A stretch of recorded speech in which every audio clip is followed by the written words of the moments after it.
ازيكم عاملين ايه؟ النهارده في هبة شانل هنعمل اكله بنحبها، كبده بطريقه بدبس رمان كده، ومكرونه بصلصه بس مش مسلوقه.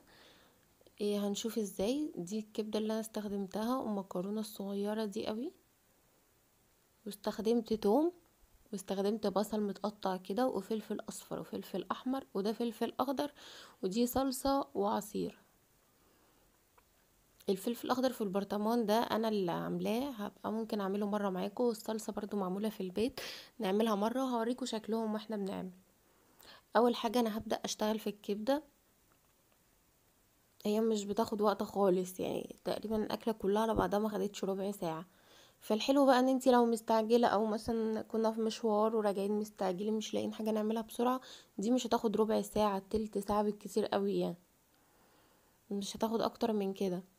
هنبدأ بقى نحط في الطاسة مادة دهنية. هشيل بس بتاعة القهوة دي علشان احط الحلة على العين التانية، عشان نعمل المكرونة الاتنين مع بعض كده، عشان ما نقفش كتير بقى في المطبخ. هحط في الحلة شوية زيت علشان اعمل فيها المكرونة، عقبال ما السمنة تسخن شوية.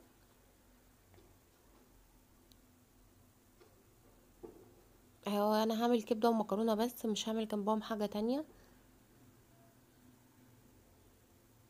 هحط بقى البصل، خلاص السمنة سخنت، هحط البصل.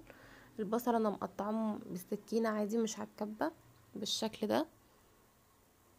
دي بصلاية واحدة بس كبيرة شوية. كيس المكرونة انا عملت الكيس النص كيلو كله، هو بيبقى 400 جرام اصلا، مش نص كيلو يعني. المكرونة الصغيرة دي، وهقلب بقى البصل شوية لحد ما يدبل، واقعد اقلب في المكرونة لحد ما يبقى لونها ذهبي معانا كده وتتحمر شوية. هي دي اكتر خطوة بتاخد وقت يعني.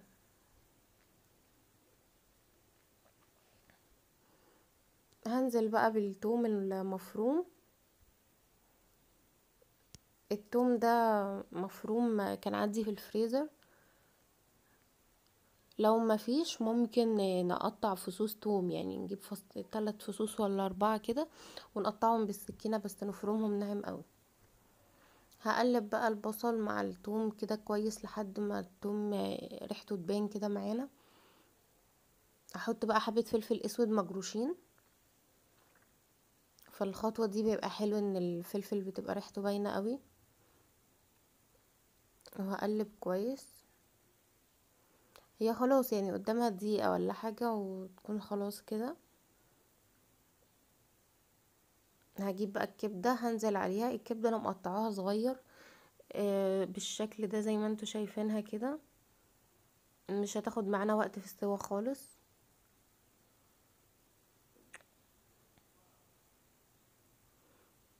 هقلبها لحد ما يتغير لونها كلها. وهقلب بقى في المكرونة، لان المكرونة لسه ما بقتش كلها لون واحد.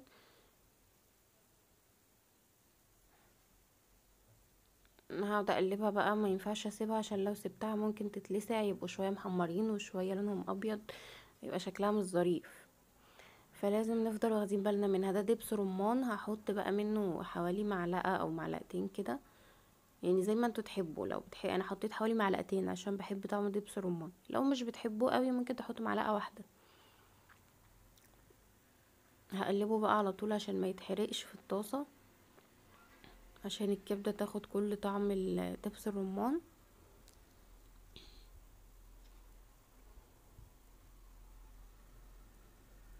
تمام كده خلاص. هقلب بقى المكرونة.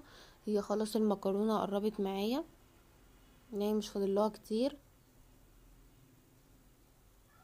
هفضل اقلبها كده.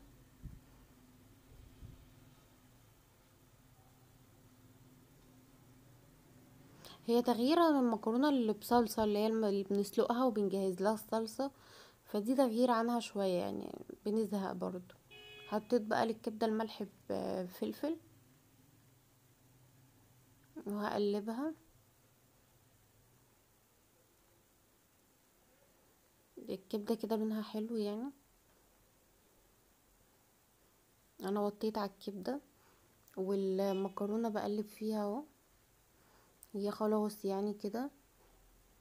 هجيب عصير الطماطم من عصره، حطيته على المكرونة كده بالشكل ده، وهقلب بقى عشان اشوفها لو محتاجة تاني ولا لا.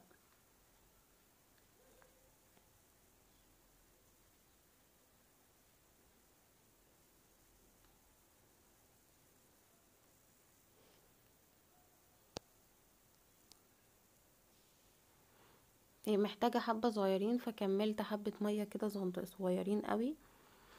هنحط بقى شوية صلصة.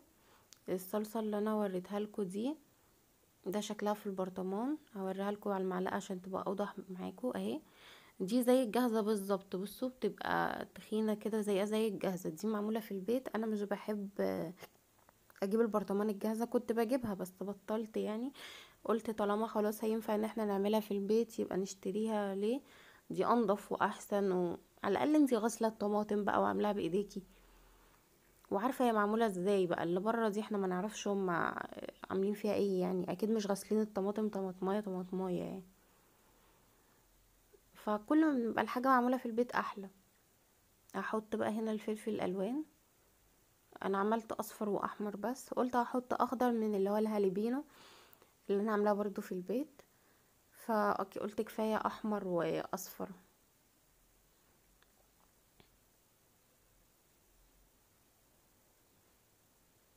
احنا هنديها بس تشويحة كده بالفلفل، مش هنسيبها كتير يعني، هما دقيقتين ولا حاجة. الفلفل بقى هحط منه، ده شكله هوريهولكوا اهو. ده الفلفل الاخضر اللي هو الرفيع ده الحراق، انا بقطعه بالسكينة حتت صغيرة زي ما انتوا شايفين كده، زي اللي بيبقى في السندوتشات بتاعت بره والسلطات وكده. قطعته بالشكل ده واديته يعني، حطيت مية سخنة يا دوبك بسقطه فيها دقيقة بالظبط او اقل، واقوم شايلاه تاني، مش عايزاه يطرى ولا اي حاجة، يعني اقل من دقيقة. واقوم رافعاه، حطيته بقى في البرطمان، صفيته يعني طبعا كويس من المية بتاعته. بعد كده حطيته في البرطمان دي، وحطيت عليه مية وملح وتوم. حطيت حبة توم حلوين يعني سوري، حوالي معلقة كده على البرطمان، معلقة كبيرة. بتديله نكهة حلوة، فانا بحب احط الفلفل ده قوي على الكبدة، لان وفي اكلات تانية طعمه مختلف خالص عن لو جبنا فلفل اخضر قطعناه وحطيناه كده من غير ما يبقى معمول بمية وملح كده زي المخلل. جربوه هيعجبكم، انا هعمله معاكم مرة عشان تشوفوه قدامكم بيتعمل ازاي، لان الوصف طبعا مش هيبقى زي ما تبقوا شايفين في فيديو قدامكم. هعمل لكم مرة الصلصة ومرة الفلفل. المكرونة خلاص اتشربت كل المية بتاعتها، وده شكلها ولونها بعد ما اتعملت، لونها تحفة. وخلاص انا هطفي عليها بس تتشرب كويس، وده شكلها. حطيت المكرونة وفوقيها الكبدة بالشكل ده.